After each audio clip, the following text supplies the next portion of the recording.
और प्रतिदिन जो है अपने बालों से महात्मा जी की कुटिया साफ कर दिया करती थी। महात्मा जी मतंग ऋषि जब उठे तो कहा कुटिया साफ है, ये पानी वानी किसने छिड़क दिया। बहुत देखने लगे, रखवाली करने लगे। एक दिन सबरी पकड़ी गई लड़की। उन्होंने कहा रुको, कहीं बेटी क्या कहो, तुम कैसे आई हो, क्यों ऐसा कर रही हो। बताया महाराज जी ऐसे ऐसी बात है, मैं छोड़ करके चलिए। तो महात्मा जी ने समझ लिया कि मुझे बिल्कुल हीरा मिल गया, नग मिल गया है, इसी की तो आवश्यकता थी। बोले रहो इस आश्रम में और तुम्हारी सेवा से संतुष्ट हूँ, आशीर्वाद देता हूँ, एक दिन तुम्हें राम यहाँ मिलेंगे। गुरु का आशीर्वाद इतना बड़ा होता है, किसी को बिना जो है किसी अपने कर्म किए हुए फल नहीं मिलता। अवश्य में भोक्तव्यम कृतम कर्म शुभाशुभम न भोक्तम क्षीयते कर्म कल कोटि शतैरपि। जो कर्म करोगे चाहे 100 वर्ष या करोड़ वर्ष तक न भोगो, वो धरा रहेगा, समय आने पे वो आपको मिलेगा, लेकिन मिलेगा, अवश्य मिलेगा। लोग कहते हैं भगवान श्री कृष्ण ने जो है द्रौपदी की साड़ी बढ़ा दिया था, ऐसे नहीं बढ़ा दिया था। गंगा तट पर जो है संगम लगा हुआ था, सब लोग स्नान करने जा रहे थे, तो सबरी ने भी, द्रौपदी ने भी अपना रथ सजाया और लेकर के गंगा जी के तट पर पहुंची। माघ का महीना था, रथ से उतरी, नहाने का विचार किया, देखा एक महात्मा नहा रहा है। बेचारा लंगोटी खोल रहा था दूसरी लंगोटी पहनने के लिए, इतने में लंगोटी जो है गिर गई, नंगा हो गया।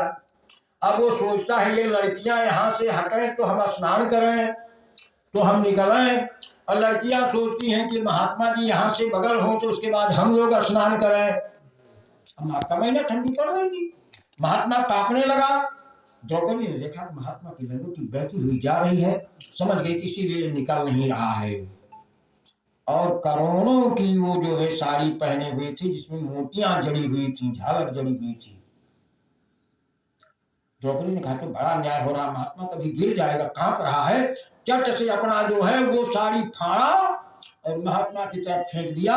महात्मा ने जो है उस साड़ी को अपने कमर में लपेटा और महात्मा जी निकले। देखा, कहा जाओ बेटी, तुम्हारा भविष्य देख रहा हूं, तुम्हारे ऊपर संकट आने वाला है, लेकिन तुमने जो ये कर्म किया है ना, ये 1000 गुना होकर के आपको मिलेगा। एक समय ऐसा आएगा जब तुमको मुरलीधर को तुम्हारे लिए इतनी सारी गाजनी पड़ेगी इसके बल से कि तुम थक जाओगी, लोग अचंभे रह जाएंगी। यही कारण है कि जब द्रौपदी की साड़ी खींची जा रही थी तो अंबर पे छटा की हो बंशीधर और भीषण करण ढोण शोभाओं निहारी है। साड़ियों को ढेर कहाँ की हो बनवारी जाए, हरी पीली बैगनी बसंती नीली दिख रही साड़ी ही की साड़ी है।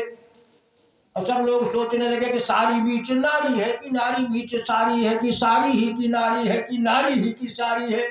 द्रौपदी की मुरवा तक साड़ी हो गई। खींचत खींचत खड़ थक्यो और थक्यो न 10 गज चीर। थक गए 10,000 हाथियों का बल रखने वाला दुर्योधन दुशासन, खींचते खींचते थक गया, पसीने पसीने हो गया।